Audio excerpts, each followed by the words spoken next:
You probably heard that Melania Trump had a kidney operation last month. That kind of thing happens to 48-year-olds, even famous ones. She took a few weeks to recover, stayed off TV, didn't give any speeches, all pretty typical for someone who just got out of the hospital.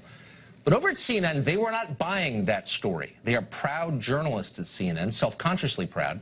And if there's one thing they know for certain, one thing that was drummed into them at the top-shelf journalism schools they attended, it's that Republican first ladies lie a lot and are evil and for the sake of civilization must be destroyed. So CNN did not buy a word of that, and the network assigned its most dogged journalist to crack the case, the squeaky but persistent Brian Stelter, who hosts some kind of weekend show that no civilian television viewer has ever actually seen. Stelter understood immediately that the whole kidney operation story was just a cover for something darker and more sinister, likely another international scandal emanating from that dark lord Vladimir Putin himself. Stelter hinted as much to his viewers. Watch. One thing that the president and the White House have been quite quiet about is Melania Trump and her status. The last time we caught a glimpse of her was on May 10th, 24 days, more than 3 weeks. There's been a lot of questions about her surgery, her time at Walter Reed, and now her invisibility. Questions about her surgery? Questions about her time at Walter Reed? What questions exactly? Who's asking those questions? Brian Stelter didn't say because he couldn't say. Those are not real questions, and this is not reporting. It's a passive-aggressive attack. CNN's real point was that Melania Trump is a liar, and she's doing something immoral. She must be. Look who she's married to. Stephen Colbert came to the same conclusion. Watch. As of the time we're taping this show right now, the First Lady has not been seen in public for 25 days.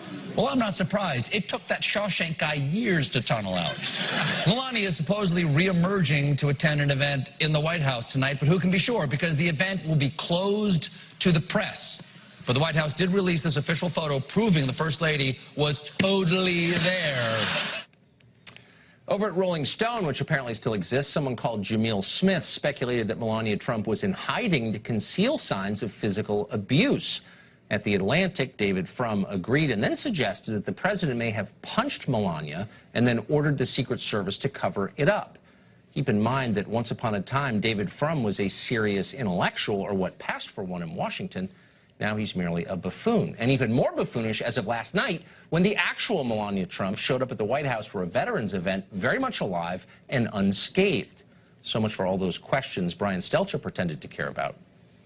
What's so interesting about all of this is how much journalists hate Melania Trump. Imagine hating Melania Trump.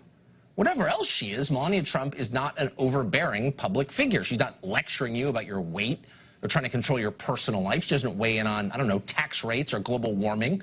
It's unlikely she will run for Senate from New York when this is all over.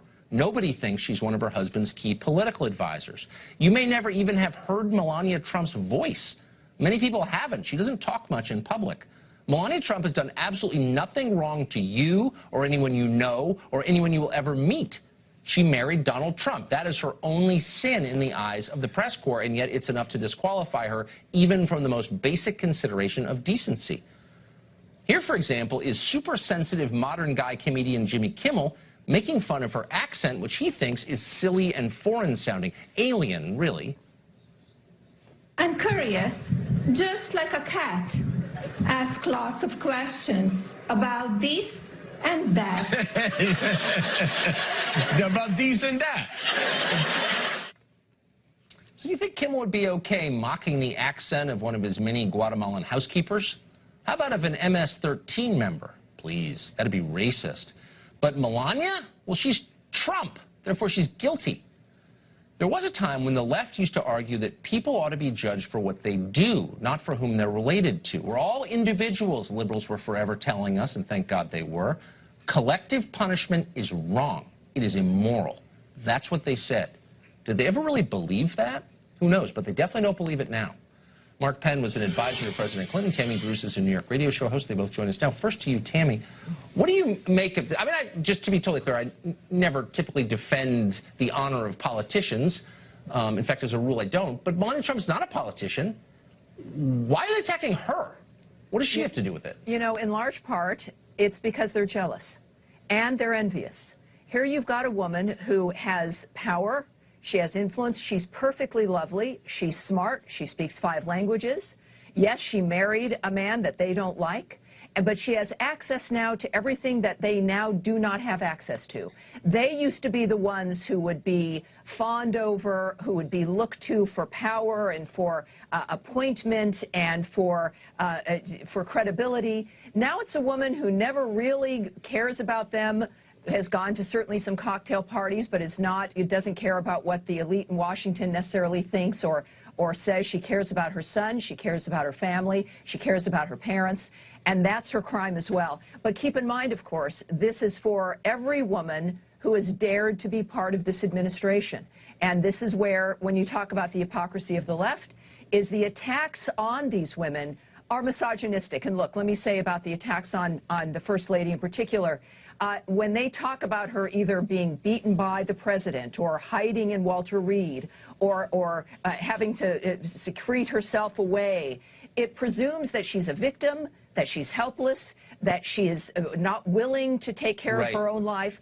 That kind of misogyny is an insult not just to the First Lady, but for women who do experience violence and domestic violence.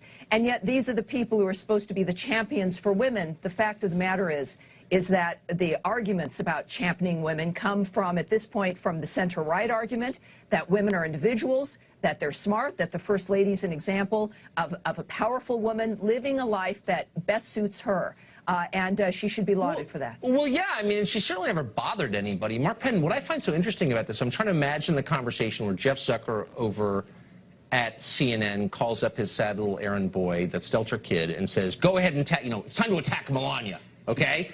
And I'm thinking, if you really think that it's appealing to attack Melania Trump, of all people you could attack, Melania Trump, your judgment has been distorted. Well, it's not politically smart right now. If you look at the last CNN poll, she was at 57% favorable. She had 53% of the women favorable to her, much higher percentage of men because men are more Republican. But that means that you don't want to attack Melania because you're attacking the voters that you need.